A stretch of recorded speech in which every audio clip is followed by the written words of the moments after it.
কার্যক্রমগুলো চালু হয়েছে। তার মধ্যে আমাদের প্রথম রক্ত স্টেপ বাই স্টেপ আমরা চেয়েছিলাম মানবিক তারুণ্যকে কবিরহাট উপজেলাকে সর্বোচ্চ স্থানে নিয়ে যাওয়ার জন্য।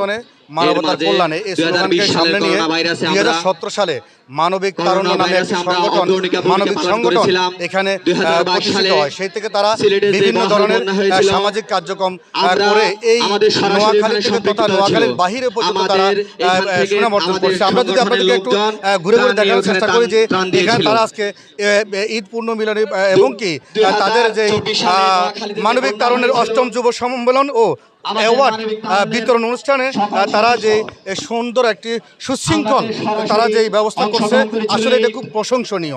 এখানে আমরা দেখতেছি তারা সারিবদ্ধভাবে খুব সুশৃঙ্খলভাবে বসে বসে তারা কিন্তু এখানে তাদের আজকে অনুষ্ঠানকে তারা সুন্দর করতেছেন। তো আমরা আপনাদেরকে আরও জানিয়ে রাখি, এই সংগঠনটি যখন প্রতিষ্ঠিত হয় তখন থেকেই তারা বিভিন্ন ধরনের এই সামাজিক কার্যক্রমগুলো তারা করে আসে। তাদের ব্লাড গ্রুপিং এবং আপনারা জানেন 2020 সালে যখন করোনা আমাদের পুরো ওয়ার্ল্ড থেকে শুরু করে বাংলাদেশকে যখন একেবারেই মানুষকে একঘরে করে দিয়ে দেয়, তখন থেকে তারা কিন্তু এই করোনা যে মানুষগুলো লকডাউনে বন্দী হয়েছিল তাদের পাশে দাঁড়িয়েছিলেন এই সংগঠনটি। এবং 2022 সালে যখন সিলেটে ভয়াবহ বন্যা দেখা দেয় তখন কিন্তু তারা এখান থেকে সেই নোয়াখালীর এই প্রত্যন্ত অঞ্চল থেকে তারা ছুটে যায় সেই সিলেটে বন্যার্থদের পাশে। আমাদেরকে আমরা আরও জানিয়ে রাখি, সদ্য যে 2024 সালের যে নোয়াখালীতে যে মানুষ বন্যা কবলিত হয় তখন আমরা দেখতে পেয়েছি তাদেরকে শুকনো খাবার থেকে শুরু করে রান্না খাবার থেকে শুরু করে মানুষের দ্বারে দ্বারে তারা যখন পৌঁছে গিয়েছিল যে এই সংগঠনের নেতৃবৃন্দরা। আমরা আসলে এমন একটি সংগঠন, এমন একটি মানবিক সংগঠন এই অজপাড়াগাঁয়ে গড়ে উঠায় এই এলাকার মানুষ আসলে কিন্তু অনেকটাই এদেরকে সাধুবাদ জানিয়েছেন। আমরা এখন কথা বলবো যে এই মানবিক তারুণ্যের এই একজন যে সদস্যর সাথে তাদের এই লক্ষ্য উদ্দেশ্য কি, তারা কিভাবে আজকে এই পর্যন্ত এসেছেন, তাদের মূল উদ্দেশ্য কি, আমরা এই বিষয়টার সাথে কথা বলবো। বিসমিল্লাহির রহমানির রহিম। মানবিক তারুণ্য একটি অরাজনৈতিক সংগঠন, একটি সামাজিক সংগঠন। মানবিক তারুণ্য তরুণ সমাজকে নিয়ে, যুব সমাজদেরকে নিয়ে আমাদের সংগঠনের যাত্রা আজকে আমরা 9ম বছরে পদার্পণ করেছি। মানবিক তারুণ্যের লক্ষ্য হচ্ছে তরুণদেরকে নিয়ে সামাজিক কার্যকলাপ এবং ইফটিজিং মাদক মুক্ত একটা তরুণ প্রজন্ম গঠনের লক্ষ্যে আমাদের কাজ।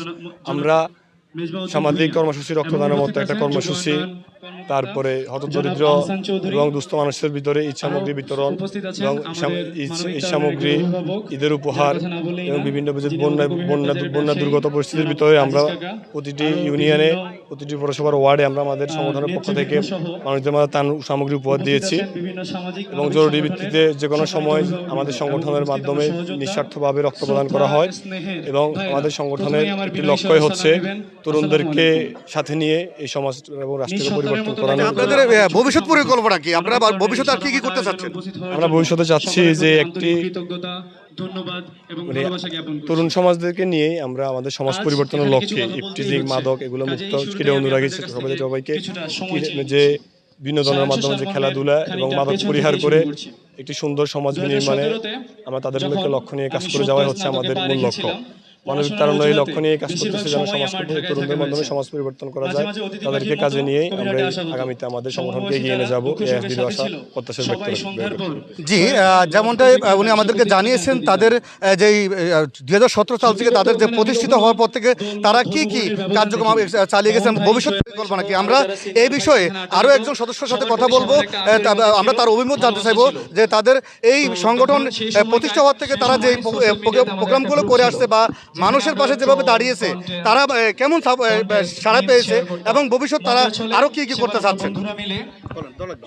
ধন্যবাদ এনটিভি অনলাইনের মাধ্যমে আমাদেরকে সুযোগ করে দেওয়ার জন্য। মানবিক তারুণ্যের আজকের এই 8ম গেট টুগেদারে আমাদের বিভিন্ন পর্যায়ের নেতৃবৃন্দ এখানে উপস্থিত আছেন।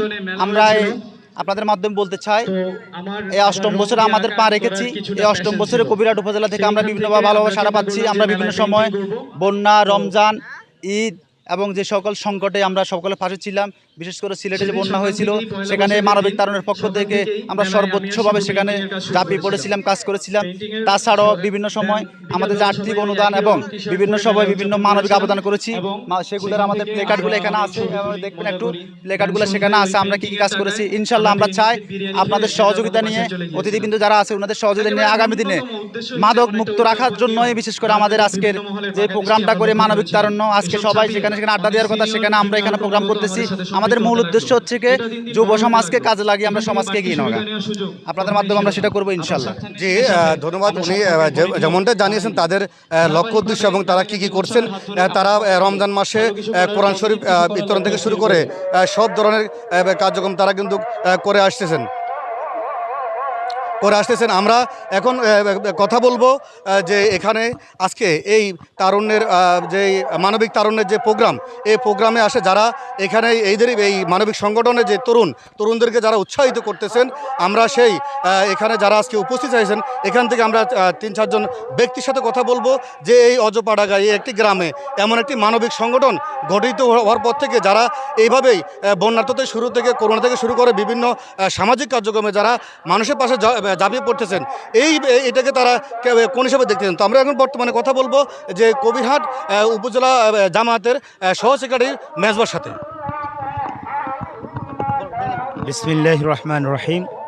মানবিক তারুণ্যের যে সংগঠন, মানবিক সংগঠন, আমরা অতীতে প্রায় 7-8 বছর হয়ে গেছে ওনাদের প্রতিষ্ঠা হয়েছে। আমরা কখনো ইনভাইট পাইনি রাজনীতির প্রেক্ষাপটের কারণে। আমরা এখন ইনভাইট পেয়েছি, ইনশাল্লাহ আমরা জানার চেষ্টা করব এবং তাদেরকে আমরা এখন পর্যন্ত যতটুকু জানতে পেরেছি তারা যে মানবিকতার যে ভূমিকা রাখছে বিভিন্ন ক্লান্তিকালে আপনার দেশের যে ভূমিকা রাখছে সেটা সহযোগিতা করবে তারা। আমরাও তাদেরকে সর্বোচ্চ সহযোগিতা করবো আমাদের অবস্থান থেকে ইনশাআল্লাহ। জি, যেমনটাই জানিয়েছেন, আমরা এখন কথা বলবো কবিরহাট পৌর এমপির সম্মানিত আহ্বায়ক মোস্তাফিজুর রহমান মঞ্জুর সাথে। বিসমিল্লাহির রহমানির রহিম। আসলে আমাদের প্রত্যাশা হলো ন্যায় বিচার ভিত্তিক একটি উন্নত মানবিক সমাজ ব্যবস্থা। সেক্ষেত্রে মানবিক সংগঠনগুলো আমাদের কাছে গুরুত্বপূর্ণ বিষয়। আর আমরা সাংগঠনিকভাবে আমরা দীর্ঘ সময় আমরা বিভিন্ন মানবিক কর্মকাণ্ডের সাথে জড়িত, আমাদের সংগঠনের ছেলেরা জড়িত। তো ওই সুবাদে আমরা উৎসাহিত হয়ে ওদের আজকে দাওয়াতে এসেছি। ওদের সংগঠন সম্পর্কে আমাদের তেমন আসলে জানাশোনা নেই, দূর থেকে জানাশোনা। আজকে সরাসরি ওদের প্রোগ্রামে আমাদের অংশগ্রহণ। তো আমরা প্রত্যাশা করব আসলে সত্যিকার অর্থে যে মানবিক তারুণ্য এই মানবিক কাজে তারা তারুণ্যকে ব্যয় করবে। সত্যিকার অর্থে মানবিক কর্মকাণ্ড প্রতিষ্ঠা, মানবিক সমাজ প্রতিষ্ঠায় তারা এই যে তাদের সংগঠনকে কাজে লাগাবে, আমরা সে প্রত্যাশা করব। এবং আগামী দিনে যে কোনো মানবিক কাজে অবশ্যই আমাদের সহযোগিতা থাকবে। ধন্যবাদ সবাইকে।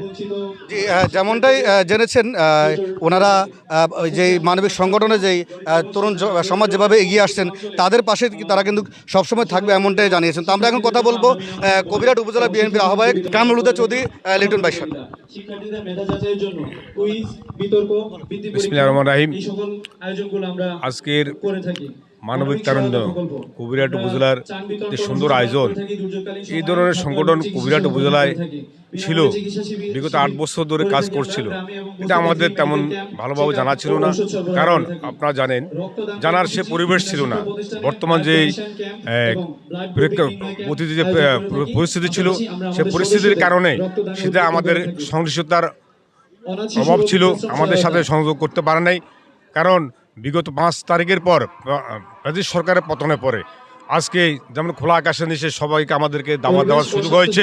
আমরা জানতে পেরেছি এরা মানবিক এই সংগঠনটা বিগত 8 বছর এই এলাকাতে প্রতিটা মানুষের বিপদ আপদে, বন্যার সময়, সবসময় মানুষের দুর্যোগের সময় মানুষের পাশে ছিল। আমরা চাই আমাদের পক্ষ থেকে, বাংলাদেশ জাতীয় দল বিএনপির পক্ষ থেকে আগামী দিনে এই মানবিক তারুণ্যকে কবিরহাট উপজেলা এটা একটা অরাজনৈতিক সংগঠন, আমরা আমাদের পক্ষ থেকে আমরা সহযোগিতা করব। জি, আপনারা এতক্ষণ আমরা এতক্ষণ আপনাদেরকে জানানোর চেষ্টা করছি যে এখানে যে আজকে ঈদের একদিন পরে যেই মানবিক তারুণের যে একটি অনুষ্ঠান তারা করছেন, যেই মানবিক যারা সেই সংগঠনটি তাদেরকে যেভাবে এই এলাকার মানুষ রিসিভ করেছেন এবং আপনাদেরকে আমরা জানিয়েছি এখানে বিভিন্ন রাজনৈতিক ব্যক্তিদের অভিমত, তারা কিন্তু ভবিষ্যতে এটি একটি অরাজনৈতিক সংগঠন, সেই সংগঠনকে সর্বাত্মক সহযোগিতা করবেন বলে তারা জানিয়েছেন। তো আমার কাছে ছিল নোয়াখালী কবিরহাট মানবিক তারুণ্যের সর্বশেষ। তো নোয়াখালী, কোম্পানিগঞ্জ, কবিরাট, সুবর্ণচর এরিয়া থেকে মোহাম্মদ আবদুল্লাহ চৌধুরী, NTV অনলাইন।